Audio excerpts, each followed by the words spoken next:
صحافی بھائیوں، شاید آپ کے سامنے ہماری بات یہ زیادہ حیرت والی نہ ہو کہ ہم ایک شخص کی طرف سے کی گئی ناانصافیوں، زیادتیوں کی تفصیلات بتانے کے لیے یہاں حاضر ہوئے ہیں۔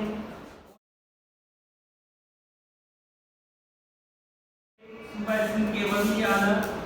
جناب آئی جی سندھ اور چیف سیکرٹری سندھ صاحب سے توجہ دلانا چاہتے ہیں۔ ایک لینڈ گریبر شخص جس کا نام اقبال چنا ہے، اگر آپ اس کے ماضی میں جائیں گے تو ایک پرائمری ٹیچر تھا اور اس کا کوئی سیاسی سماجی تعلیمی پس منظر نہیں تھا۔ پتہ نہیں اس اخلاق کردار، حصول اور انصاف سے عالی شخص پر کس کی کرم فرما کی نظر کرم پڑی جو اسے 2 کوآپریٹو ہاؤسنگ سوسائٹیز کا ایڈمنسٹریٹر مقرر کر دیا گیا۔ یہ societies Pakistan post office workers society اور انکم ٹیکس کوآپریٹو سوسائٹی کے نام سے پہچانی جاتی ہیں۔ اقبال چنا نے دونوں سوسائٹیز کے ایڈمنسٹریٹر کا منصب سنبھالتے ہی بددیانتی کا مظاہرہ کرتے ہوئے پرانے الاٹیز کی سب فائلیں کینسل کر دی اور غریب محنت کش لوگوں، مائیں اور بہنوں جنہوں نے اپنے سب کچھ بیچ کر اپنی دھنے تک فروخت کر کے ایک چھت کی امید میں آج سے 25 سال پہلے پلاٹ خریدے تھے، اقبال چنا نے آتے ہی ان کی امیدوں پر پانی پھیر دیا اور نہایت ڈھچائی اور بددیانتی سے ان سب الاٹیز کے پلاٹ کینسل کر کے دوبارہ غیر قانونی طور پر فروخت کیے۔ اور حد تو یہ ہے کہ یہ عمل قانون اور انصاف کے اداروں کے آنکھوں کے سامنے 2-3 بار دہرایا گیا۔ اقبال چنا نے مین گیٹ پر ہتھیار بازار ڈھونڈے اپنے گارڈ کھڑے کر دیے ہیں، اس وجہ سے کوئی بھی شریف الاٹی وہاں جانے کی ہمت نہیں کرتا۔ اگر کوئی الاٹی اس شخص کے مرضی کے بغیر اپنا پلاٹ دیکھنے یا تعمیرات کرنے کی جرات کرتا ہے تو اس کے خلاف FIR کی شکل میں اس کو سزا ملتی ہے، جو گھنٹوں میں وہیں بیٹھے ہی سچل تھانے پر FIR اس مظلوم الاٹیز پہ درج کی جاتی ہے۔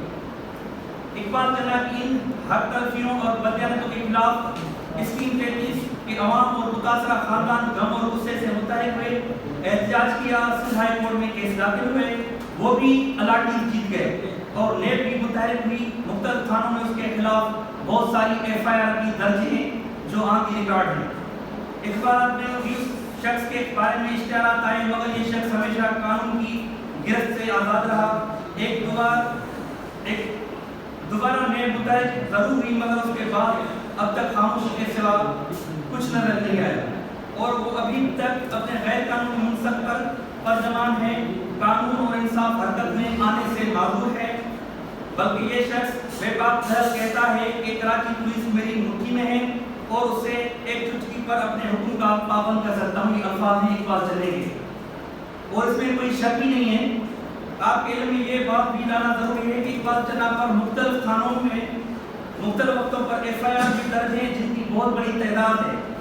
مگر کوئی گرفتاری عمل میں نہیں لائی گئی، نہ ہی تحقیقات کی کوئی زحمت کی گئی اور نہ ہی اس شخص نے ضمانت کرانے کی ضرورت سمجھی۔ اب سوال یہ پیدا ہوتا ہے کہ آخر یہ شخص اتنا طاقتور کیسے اور کیوں ہے کہ حق، انصاف اور قانون اس کے سامنے ایڑیاں رگڑنے پر مجبور ہے،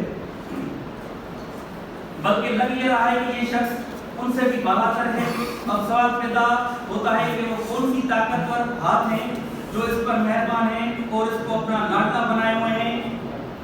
یہ بات تو جنگل کے قانون سے بھی بدتر ہے کہ اتنی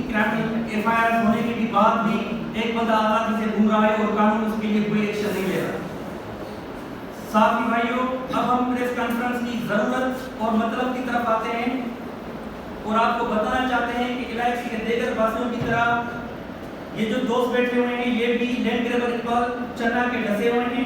شاید یہ ہماری بدنصیبی ہے کہ انکم ٹیکس کوآپریٹو سوسائٹی میں ان کے پلاٹس موجود ہیں جن کے سب کاغذات بھی ہمارے پاس ہیں۔ ان پلاٹوں پر بھی اقبال چنا نے بددیانتی کا مظاہرہ کرتے ہوئے اور پلاٹوں کی طرح ان پلاٹوں پر بھی ہاتھ صاف کرنے کی کوشش کی ہے۔ اس نے ہمارے پلاٹس کی کینسل کر کے دوسرے لوگوں کو فروخت کیا ہے جس کی میڈیا پہ بھی کئی کوریج چل چکی ہیں اور اس کے لیے مشہور ہے کہ اس نے ایک پلاٹ یہ 3 فائل بنا کر ایک ہی پلاٹ 3 لوگوں کو بیچ کے ان کو دونوں ہاتھوں سے لوٹا ہے۔ سوسائٹی میں داخل ہونے پر پابندی عائد کی اور دھمکایا جاتا ہے، احتجاج کرنے پر تھانے پر FIR کرنے کی دھمکیاں دی جاتی ہیں۔